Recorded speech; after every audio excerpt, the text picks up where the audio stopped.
Hey everyone, welcome back to my channel. In today's video, we're going to talk about food. Your body is made up of chemicals. You get these chemicals from the food that you eat. What do you think your body uses your food for? For energy. You need food to work your muscles and other organs. Your food is the fuel that keeps you going. Just like a car won't start without petrol, your body won't work without food. For growth and repair. As you grow, you make new cells. You also need to replace old or damaged cells. You make new cells from chemicals in your food. To stay healthy, lots of reactions take place in the cells of your body. Chemicals in your food are needed for these reactions. What's in the food we eat? These are some of the things that are in our food. Proteins,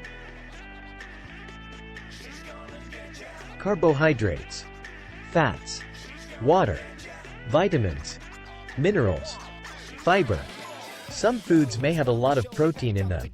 Other foods may not have much protein at all. Some foods may have a lot of carbohydrate or fat. Different foods have different vitamins and minerals.